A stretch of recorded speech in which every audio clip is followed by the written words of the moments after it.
Lovers, Friends, and Enemies, The Astrology of Congressman Matt Gaetz and Joel Greenberg. Introduction to this series. This is a 7-part series that examines the relationship between people who once called themselves friends, but now might be calling each other enemies. Relationships are complicated and often built on more complex connections than just sharing a mutual interest in something. Every relationship has the potential to bring out the best and the worst of ourselves. Every relationship has points where we hook into each other and points where one person leads and the other follows. And most important, points where a karmic debt is being paid forward or retroactively. This series will examine the relationship of Congressman Matt Gaetz and his former friend, Joel Greenberg. Now, I just want to add a little note here. So there's a thing called a composite chart where you take 2 birth charts and you combine them to make a third middle chart based on all the midpoints between the planets and the ascendant midheaven. So that's one way to look at or analyze a relationship. The other are when you take the 2 birth charts and compare them against each other. In theory, an accurate time-based composite chart is sensitive to planetary transits and will respond to critical dates just as a natal chart would, because a relationship is its own entity. You're the same person always, but each relationship will provide you with a platform and impetus to express different sides of yourself. The relationship chart or composite chart is what happens when you and another person function as a relationship unit. This composite does not have accurate birth times, so disregard any house placements. All planets except the moon will be accurate composite placements, however, so any transits to those planets can be used. For your best information about the success or compatibility with another person, always use the natal charts first. And the most important rule in astrology, always start and return to your foundations for the most accurate and solid understanding of how something is and should be built. So we're just going to start with a brief overview of the composite between Matt Gaetz and Joel Greenberg. And we are using Matt Gaetz and Joel Greenberg as a study because this is a very public relationship at this point. You know, obviously it's interesting as well because there's scandal involved. But also to remember, there was a time when these two were very, very good friends and buddies, hangout buddies, party buddies, right? And now, because of the criminal charges involved here, those friends are quickly becoming enemies. So, and it's all in the public eye, so we have the opportunity to kind of follow this and make some assessments and judgments based on the information that we can get. That's why we're using these two. Now, for those of you who aren't familiar with who these characters are, let me catch you up. Okay, so right now we have a scandal involving a House representative from Florida named Matt Gaetz. And one of the many allegations that Mr. Gaetz is in trouble for specifically has to do with the trafficking of a 17-year-old girl. And these are allegations, not full-fledged charges yet. This is under investigation as we speak.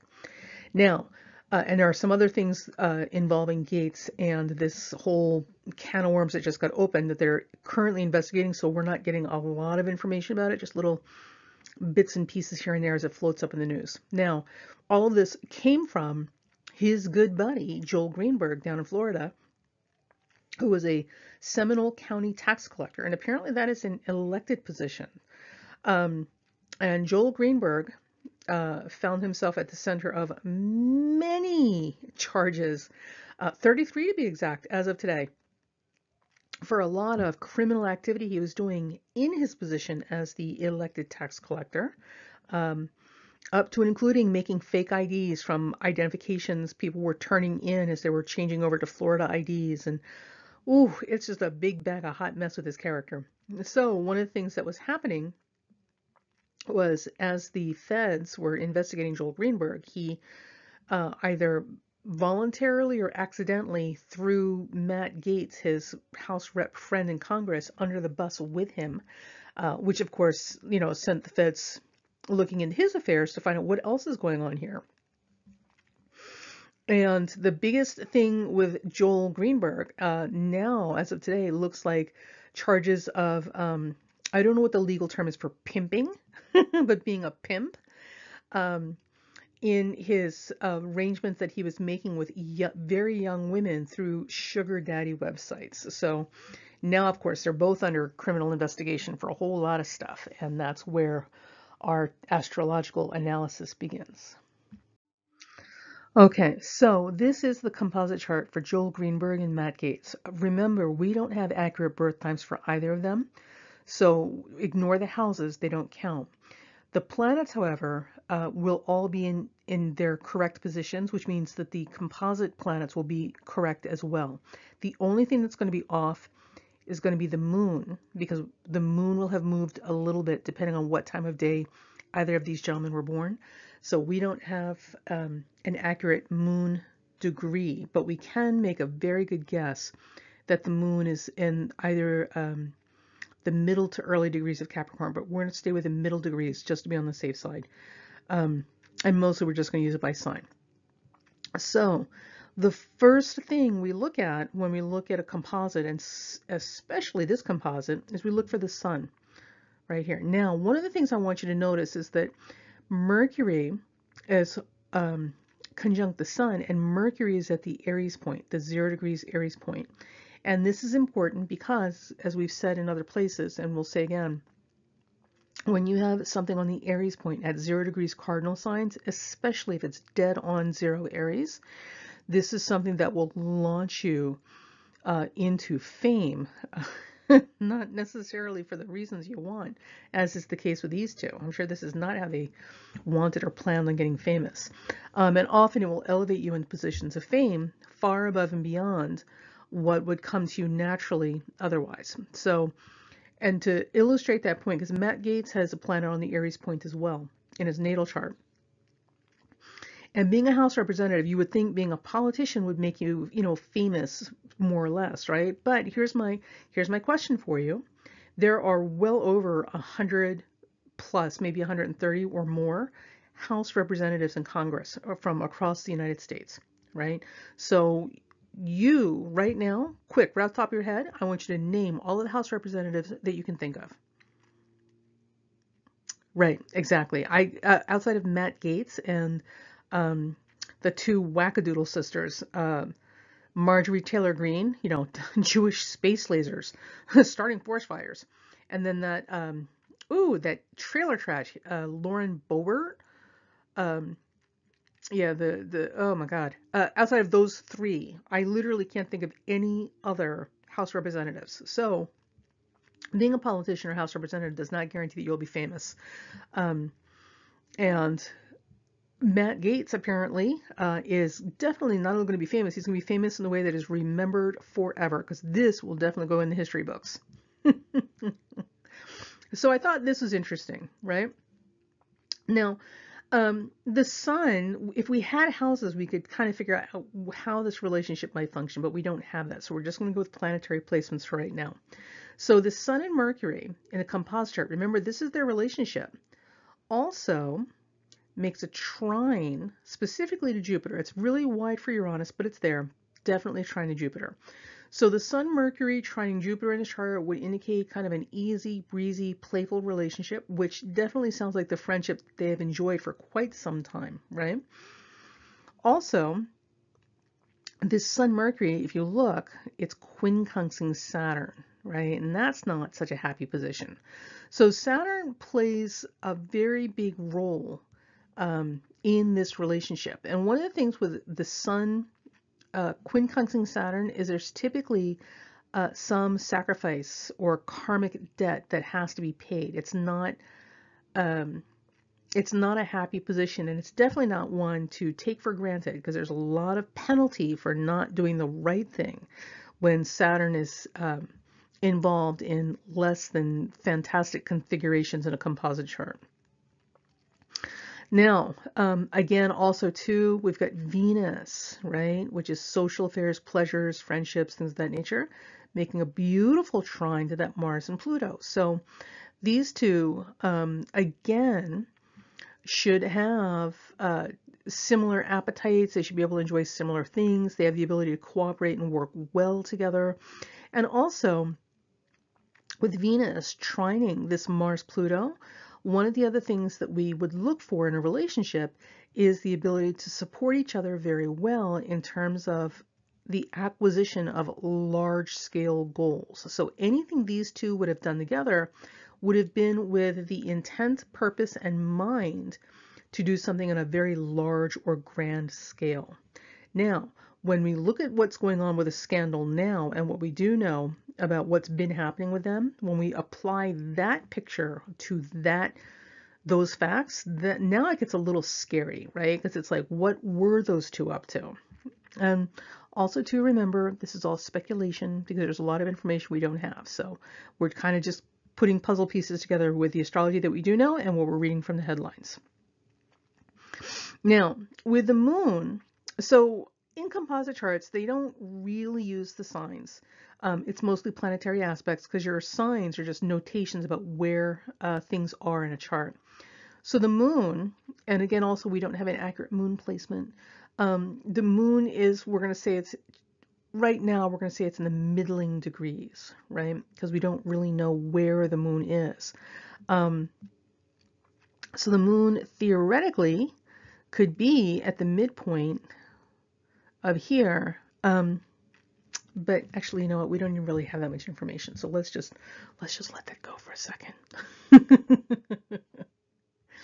Okay, so that's, you know, we're very limited in the information we can get with a composite, especially without accurate birth times.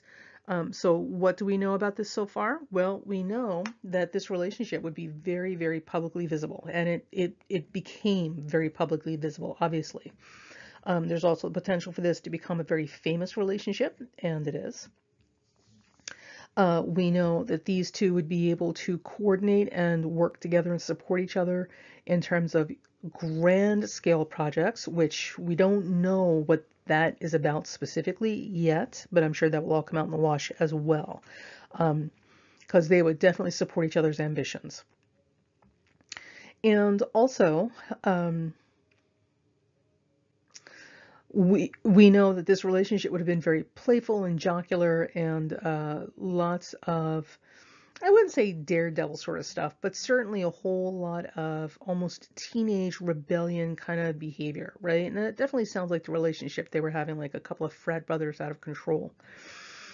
And again, finally, you know, with that Saturn involvement in a quincunx to the sun Mercury in this chart, there are definitely some heavy karmic penalties and or real life consequences that they would find themselves facing, and sacrifice would be a huge word where this is also involved, if they make transgressions either towards each other or towards other people. And we are certainly seeing that now. Okay, so I'm going to put this up now. I was going to save it for the end of the series, but I'm going to put it up now because some of these dates are literally right here as we speak.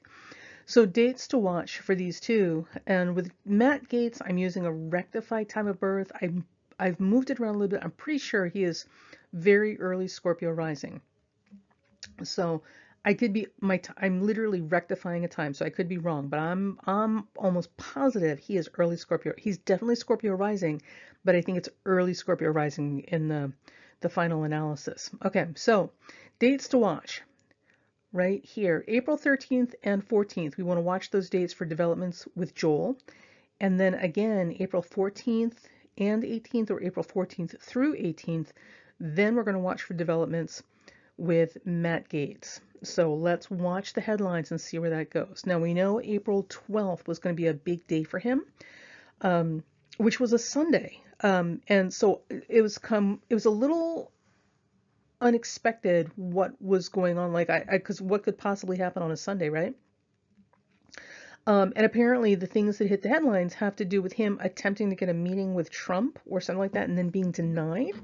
And I mention this only because on the one hand, like that just doesn't seem like a big deal. But also remember, when it comes to news publications, they have limited real estate to put stories on. So if they select something to run in the paper, it is there's something either very attention getting about it, and being denied a meeting with Trump is not that salacious or interesting.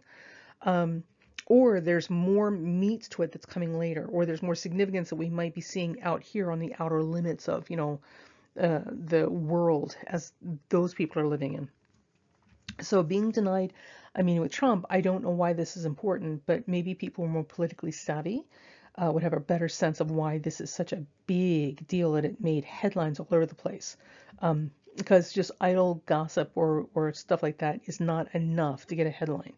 So that was interesting, and that occurred on April 12th. So let's see what hits the headline for these two on the 13th, 14th for Joel, and then 14th through 18th, or 14th and 18th for Matt. Now, significant days for both of them together, or their relationship specifically as its own entity, will be May 23rd and May 26th. Now, during this time, Pluto, transiting Pluto, will impact Gaetz and the Composite Chart. And as we speak, well, it's already doing that. As we speak right now, Pluto is conjuncting the midpoint for Gaetz in the Composite. So Pluto is hammering Matt Gaetz like nobody's business. He's not going to get up from underneath this, not by a long shot. May looks like a very, very active month, especially for, well, actually for both of them, but definitely for Matt. So let's watch these dates, because we've got Mercury stationing in retrograde at 24 Gemini on the 29th, right? Saturn stationing retrogrades ahead of that on the 23rd. And there's an eclipse, dun, dun, dun, dun, at a 5 Sag on the 26th. So this whole last week of the month in May are powerfully active weeks for Gaetz and this relationship with Greenberg.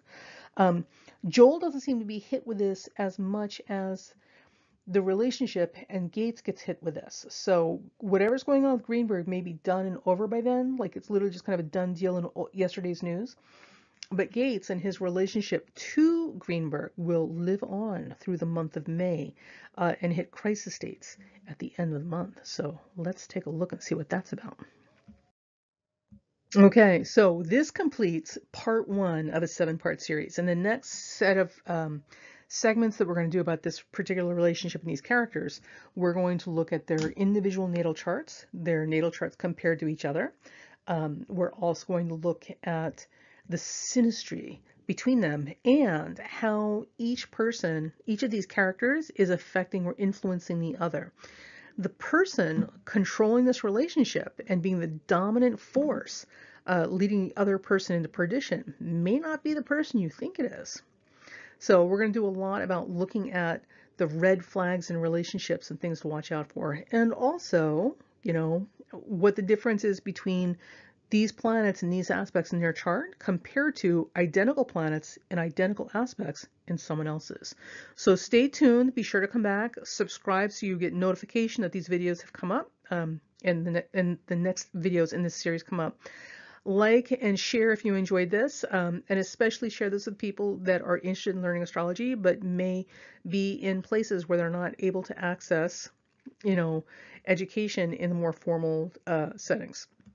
So for those of us who don't live in the Pacific Northwest and can't get out to the astrological conferences, or can't afford private tutoring or all that good stuff, and we're kind of relying on books and YouTube to get through it, make sure you share this with them as well. All right, so we'll see you in the next part. Bye.